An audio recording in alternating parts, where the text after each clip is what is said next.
સેલ્ફીના શોખીનો સાવધાન થઈ જજો, કારણ કે ગીર સોમનાથમાં સેલ્ફી લેવા જતા એક યુવક ધોધમાં પડ્યો।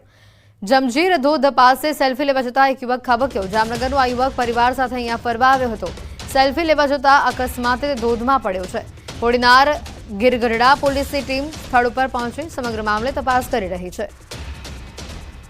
માહિતી આપી રહી છે ગીર સોમનાથથી, જ્યાં જામનગરનો યુવક પરિવાર સાથે અહીંયા ફરવા આવ્યો હતો અને સેલ્ફી લેવા માટે તે ધોધ પાસે આગળ ગયો અને જેમાં તેનો પગ લપસતા તે ધોધમાં ખાબક્યો હોવાની હાલ માહિતી છે। સેલ્ફીના શોખીનો માટે આ ચોંકાવનારો કિસ્સો સામે આવ્યો છે। વધુ માહિતી મેળવીશું। ફોન લાઈન પર સંવાદદાતા દિનેશ જોડાઈ ચૂક્યા છે। દિનેશ, હાલ આજે યુવક કે જે ધોધમાં ખાબક્યો છે, વધુ માહિતી શું આવી રહી છે સામે?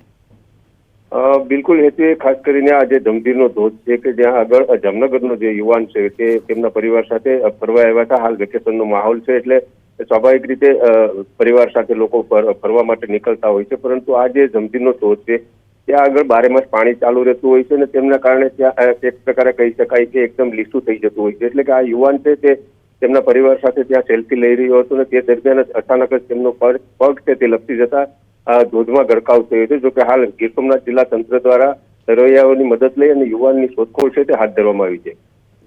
દિનેશ, જે રીતે આ ખાસ કરીને ધોધ પાસે આ યુવકનો પગ લપસ્યો છે, આસપાસ કોઈ બેરિકેડ મૂકવામાં આવ્યા હતા કે કેમ, કે યુવક વધુ પડતું પાણીની નજીક ગયો હતો? બંનેમાંથી કઈ બાબત સામે આવે છે? બિલકુલ જે પ્રમાણે આપે કીધું, બેરિકેડ ભૂતકાળમાં ઘણી વખત ગીર સોમનાથ જિલ્લા તંત્ર દ્વારા રાખવામાં આવેલા હતા, પરંતુ આ જે ધોધ છે તે ગીર જંગલમાંથી વહેતી સિંગોડા નદી છે તેમની વચ્ચે આવેલો છે। એટલે જ્યારે નદીની અંદર પાણીનો પ્રવાહ આવતો હોય છે ત્યારે આ બેરિકેડ છે તે તણાઈ અને પાણીમાં વહી જતા હોય છે અને એક પ્રકારે કહી શકાય કે ત્યાં આગળ ગીર સોમનાથ જિલ્લા તંત્ર દ્વારા ધોધ નજીક ન જવા માટે પણ એક બેનર મારો લગાવવામાં આવ્યું છે। તેમ છતાં પણ કેટલીક વાર બિલકુલ દિનેશ, આભાર માહિતી બદલ।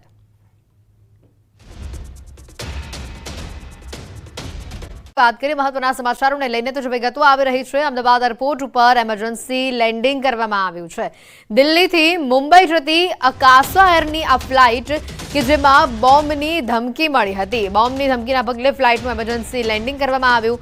એક ટિશ્યુ પેપરની ઉપર બોમ્બ થ્રેટ લખાણ લખવામાં આવ્યું હતું, જેને લઈને ફ્લાઇટનું ટ્રેકિંગ કરવામાં આવ્યું। તમામ 186 જેટલા મુસાફરો જે આ ફ્લાઇટમાં સવાર હતા તેઓને નીચે ઉતારવામાં આવ્યા। તેઓના સામાનની પણ ચકાસણી કરવામાં આવી રહી છે। બોમ્બ સ્ક્વોડ, ડોગ સ્ક્વોડ સહિતની ટીમો ઘટના સ્થળે પહોંચીને સમગ્ર મામલે તપાસ કરી રહી છે।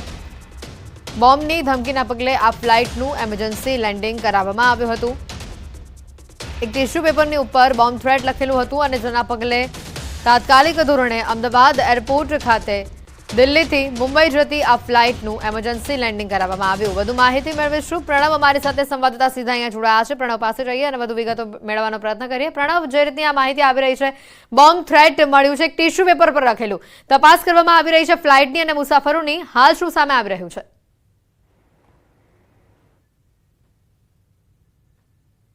હજુ પણ તપાસ ચાલી રહી છે। ખાસ કરીને સવારે 10:13 ઇમરજન્સી લેન્ડિંગ છે તે અમદાવાદ એરપોર્ટ ઉપર કરવામાં આવ્યું હતું। આજે ફ્લાઇટ છે આકાંક્ષા એરલાઇન્સની આ ફ્લાઇટ હતી, તે દિલ્હીથી મુંબઈ તરફ જઈ રહી હતી, પરંતુ જે કહી શકાય કે જે પ્રવાસીઓ બેઠા હતા, એટલે 186 એટલે 186 જેટલા પ્રવાસીઓ મુસાફરી કરી રહ્યા હતા, તેની અંદર 6 ક્રૂ મેમ્બરોનો પણ સમાવેશ છે અને સાથે જ એક જે ચિલ્ડ્રન છે તેનો સમાવેશ છે। એટલે કુલ 186 જે ક્રૂ મેમ્બરો હતા, 186 જેટલા પ્રવાસીઓ હતા। પરંતુ જે રીતે કહી શકાય, જે રીતે ઇન્ફોર્મેશન મળી છે અને જે રીતે આકાંક્ષા એરલાઇન્સે પણ ટ્વીટ કરીને આ માહિતી આપી છે તમામ લોકોને કે કોઈ એક મેમ્બરને, એટલે એ માહિતી મળી હતી જે ટિશ્યુ પેપરમાં લખ્યું હતું બોમ્બ થ્રેટ, અને એ હેડ રેન્ટિંગથી આ બધું લખાયા હતા, તેને લઈને જ આખું જે કહી શકાય કે સિસ્ટમ છે તે દોડતી થઈ ગઈ હતી। ખાસ કરીને અમદાવાદ એરપોર્ટ ઓથોરિટી હોય, સાથે જ કહી શકાય કે BDSની ટીમ હોય, બોમ્બ સ્ક્વોડ છે, સ્થાનિક પોલીસ છે, CSF છે, આ તમામ લોકો એક્શન મોડમાં આવી ગયા હતા અને વહેલી સવારથી જ અત્યાર સુધી હજુ પણ તપાસ ચાલી રહી છે। પહેલા તમામ જે પ્રવાસીઓ છે તે તમામ પ્રવાસીઓને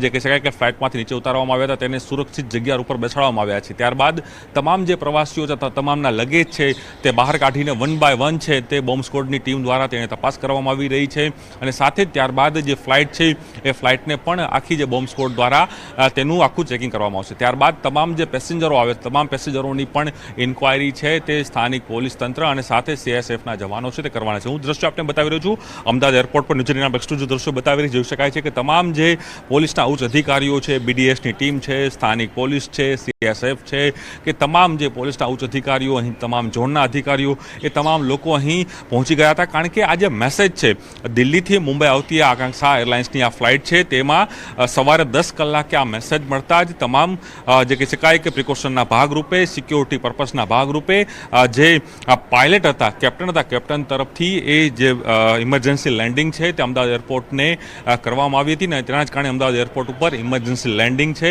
હાલ થયું છે. હજુ પણ તપાસ છે તે સુરક્ષા એજન્સીઓ કરી રહી છે, કારણ કે તમામ કહી શકાય કે આની પહેલાં પણ આ પ્રકારના જે મેસેજ છે તે મળ્યા હતા, વાયરલ પણ થયા હતા અને ક્યાંક ને ક્યાંક અફવાઓ પણ સાબિત થઈ હતી. પરંતુ કોઈપણ પ્રકારની ચૂક ન રહે તેના જ કારણે એરપોર્ટ ઓથોરિટી હોય કે પછી જે કહી શકાય કે સ્થાનિક પોલીસ તંત્ર હોય, CSFના જવાનો છે કે બોમ્બ સ્કોડ છે, એ તમામ લગાતાર હજુ પણ તપાસ કરી રહી છે, ચેકિંગ કરી રહી છે અને તમામ જે કહી શકાય કે 186 જેટલા પેસેન્જરો છે, તમામ પેસેન્જરોની પણ પૂછપરછ કરવામાં આવશે, પેસેન્જરો સાથે પણ વાતચીત કરવામાં આવશે. હાલ તમામ પેસેન્જરો સુરક્ષિત છે, તમામ લોકોને સુરક્ષિત જગ્યાએ બેસાડી દેવામાં આવ્યા છે. પરંતુ તેની પહેલાં તમામ જે પ્રક્રિયાઓ છે, જે પ્રોસેસ છે, એ જે વિભાગ છે, જે પ્રોટોકોલ પ્રમાણે, કારણ કે આકાંક્ષાએ પણ એરલાઇન્સે પણ સત્તાવારે ટ્વીટ કરીને માહિતી આપી હતી કે લોકોની સુરક્ષાના અર્થે જ્યારે પણ આ માહિતી મળી તે તાબડતોબ પાયલટ દ્વારા જે કહી શકાય કે જે ફ્લાઇટ છે તે અહીં ઇમરજન્સી લેન્ડિંગ કરવાની પરવાનગી માંગવામાં આવી. તેના જ કારણે અમદાવાદ એરપોર્ટે તેને પરવાનગી આપી હતી અને અમદાવાદ એરપોર્ટ ઉપર તે જે ફ્લાઇટ છે તે લેન્ડ કરવામાં આવી હતી અને હાલ તેની તપાસ છે, તેનું ચેકિંગ છે, 1 by 1 થઈ રહ્યું છે. પહેલાં તમામ જે લગેજ છે 186 મેમ્બરોના, એ તમામ જે 186 પ્રવાસીઓના જે લગેજ છે તેને તપાસ કરાઈ રહી છે. ત્યારબાદ તે આખી ફ્લાઇટ છે તેને સ્કેન કરવામાં આવશે ડોર સ્કોડ દ્વારા અને સાથે જ અલગ અલગ એજન્સીઓ દ્વારા. ત્યારબાદ જે તમામ પ્રવાસીઓ તેની પણ પૂછપરછ કરશે. ત્યારબાદ આ ફ્લાઇટ ટેક ઓફ કરવાની પરવાનગી આપવામાં આવશે. આભાર પ્રણામ માહિતી બદલ.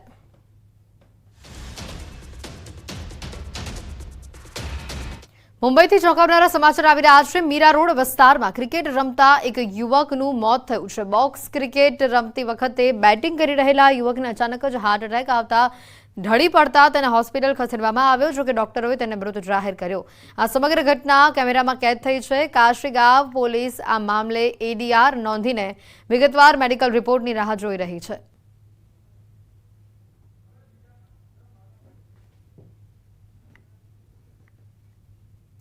સુરતમાં બેફામ સિટી બસ બાળકને ટક્કર મારી ગઈ. પાંડેસરામાં સિટી બસ ચાલકે એક બાળકને અડફેટે લઈ લીધું. વાસુ નામનું આ બાળક ઘાયલ થયું છે, જેને લઈને સ્થાનિકોમાં પણ ભારોભાર રોષ જોવા મળી રહ્યો છે. પાંડેસરા પોલીસે ઘટના સ્થળે પહોંચી સમગ્ર મામલે તપાસ કરી રહી છે. ઘટના જે સામે આવી છે સુરતથી, પાંડેસરામાં સિટી બસ ચાલક એક બાળકને ટક્કર મારી.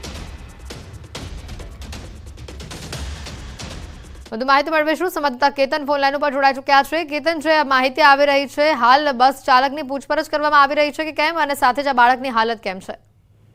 એથી ચોક્કસ વાત કરું તો સુરતના પાંડેસરા વિસ્તારમાં વડોદ ગામની ઘટના છે. સુરત શહેરમાં ફરીવાર સિટી બસના ચાલકો બેફામ રીતે સિટી બસ સંકળાય એવી ઘટના પ્રકાશમાં આવી છે. ખાસ કરીને જે વાસુ નામનો બાળક છે એને અડફેટે લીધા બાદ વાસુ નામના બાળકને ગંભીર ઈજા પહોંચતા એને વધુ સારવાર અર્થે હોસ્પિટલ ખસેડાયો છે. તો બીજી તરફ આ ઘટનાને ધ્યાનમાં લઈ લોકોનામાં ભારે રોષ જોવા મળી રહ્યો છે. સાથે સાથે પોલીસને જાણ કરતા પાંડેસરા પોલીસ પણ ઘટના સ્થળે પહોંચી અને બસ ચાલક જે છે ડ્રાઈવર એની વધુ પૂછતાછ કરી અને કાયદેસરની કાર્યવાહી કરવાની પણ હાલ પ્રક્રિયા હાથ ધરવામાં આવી રહી છે. અને ખાસ કરીને જે સિટી બસના સજ્જા જે ચાલકો છે એ અનેક જગ્યાઓ પર શહેરની અંદર અગાઉ પણ ઘણી ઘટના બનવા આવી છે કે એ ચાલકો બેફામ રીતે એ બસ હંકારી અનેક વાર અકસ્માતો કરી લોકો ભોગ બનવા પામ્યા છે. જી બિલકુલ, વારંવાર આ પ્રકારની ઘટના આવે છે. બેફામ પ્રકારે આ બસે હંકારવામાં આવતી હોય છે. લોકોના જીવને પણ અહીંયા જોખમ છે. હાલ સ્થાનિકો આ મુદ્દે શું કહી રહ્યા છે? એ ચોક્કસ વાત કરું તો સિટી બસ ચાલકો વિરુદ્ધ સ્થાનિકોમાં ભારે રોષ જોવા અગાઉ પણ ગુણા ગામમાં પણ આ પ્રમાણની ઘટનાઓ બની હતી. આજરોજ પાંડેસરાના વડોદ ગામે પણ ઘટના બની છે. તો લોકોનામાં એક જ માંગ છે કે સિટી બસના ચાલકો બેફામ રીતે ગાડી હંકારી રહ્યા છે તો એની પર કઈ SMC નિયંત્રણ લાવે અને પોલીસ પર નિયંત્રણ લાવે એ બાબતની હાલ લોકોનામાં રોષ જોવા મળી રહ્યો છે. આભાર કેતન માહિતી બદલ. સેલ્ફીના શોખીનો સાવધાન થઈ જજો, કારણ કે ગીર સોમનાથમાં સેલ્ફી લેવા જતા એક યુવક ધોધમાં પડ્યો. જમજીર ધોધ પાસે સેલ્ફી લેવા જતા એક યુવક ખાબક્યો. જામનગરનો આ યુવક પરિવાર સાથે અહીંયા ફરવા આવ્યો હતો. સેલ્ફી લેવા જતા અકસ્માતે ધોધમાં પડ્યો છે. કોડીનાર ગીર ગઢડા પોલીસની ટીમ સ્થળ ઉપર પહોંચી સમગ્ર મામલે તપાસ કરી રહી છે. માહિતી આપી રહી છે ગીર સોમનાથથી, જ્યાં જામનગરનો યુવક પરિવાર સાથે અહીંયા ફરવા આવ્યો હતો અને સેલ્ફી લેવા માટે તે ધોધ પાસે આગળ ગયો અને જેમાં તેનો પગ લપસતા તે ધોધમાં ખાબક્યો હોવાની હાલ માહિતી છે. સેલ્ફીના શોખીનો માટે આ ચોંકાવનારો કિસ્સો સામે આવ્યો છે. વધુ માહિતી મેળવીશું. ફોન લાઈન પર સંવાદદાતા દિનેશ જોડાઈ ચૂક્યા છે. દિનેશ, હાલ આજે યુવક કે જે ધોધમાં ખાબક્યો છે, વધુ માહિતી શું આવી રહી છે સામે? બિલકુલ હેતુ ખાસ કરીને આ જે જમદીરનો ધોધ છે કે જ્યાં આગળ જામનગરનો જે યુવાન છે તે તેમના પરિવાર સાથે ફરવા આવ્યા હતા. હાલ વેકેશનનો માહોલ છે એટલે સ્વાભાવિક રીતે પરિવાર સાથે લોકો ફરવા માટે નીકળતા હોય છે, પરંતુ આ જે જમદીરનો ધોધ છે ત્યાં આગળ બારેમાસ પાણી ચાલુ રહેતું હોય છે અને તેમના કારણે ત્યાં એક પ્રકારે કહી શકાય કે એકદમ લીસું થઈ જતું હોય છે. એટલે કે આ યુવાન છે તે તેમના પરિવાર સાથે ત્યાં સેલ્ફી લઈ રહ્યો હતો અને તે દરમિયાન અચાનક જ તેમનો પગ છે તે લપસી જતા ધોધમાં ગરકાવ થયો છે. જોકે હાલ ગીર સોમનાથ જિલ્લા તંત્ર દ્વારા તરવૈયાઓની મદદ લઈ અને યુવાનની શોધખોળ છે તે હાથ ધરવામાં આવી છે. દિનેશ, જે રીતે આ ખાસ કરીને ધોધ પાસે આ યુવકનો પગ લપસ્યો છે, આસપાસ કોઈ બેરિકેડ મૂકવામાં આવ્યા હતા? કેમ કે યુવક વધુ પડતું પાણીની નજીક ગયો હતો? બંનેમાંથી કઈ બાબત સામે આવે છે? બિલકુલ જે પ્રમાણે આપે કીધું, બેરિકેડ ભૂતકાળમાં ઘણી વખત ગીર સોમનાથ જિલ્લા તંત્ર દ્વારા રાખવામાં આવેલા હતા, પરંતુ આ જે ધોધ છે તે ગીર જંગલમાંથી વહેતી શિંગોડા નદી છે તેમની વચ્ચે આવેલો છે. એટલે જ્યારે નદીની અંદર પાણીનો પ્રવાહ આવતો હોય છે ત્યારે આ બેરિકેડ છે તે તણાઈ અને પાણીમાં વહી જતા હોય છે. અને એક પ્રકારે કહી શકાય કે ત્યાં આગળ ગીર સોમનાથ જિલ્લા તંત્ર દ્વારા ધોધ નજીક ન જવા માટે પણ એક બેનર મારો લગાવવામાં આવ્યું છે. તેમ છતાં પણ કેટલીક વાર. બિલકુલ દિનેશ, આભાર માહિતી બદલ.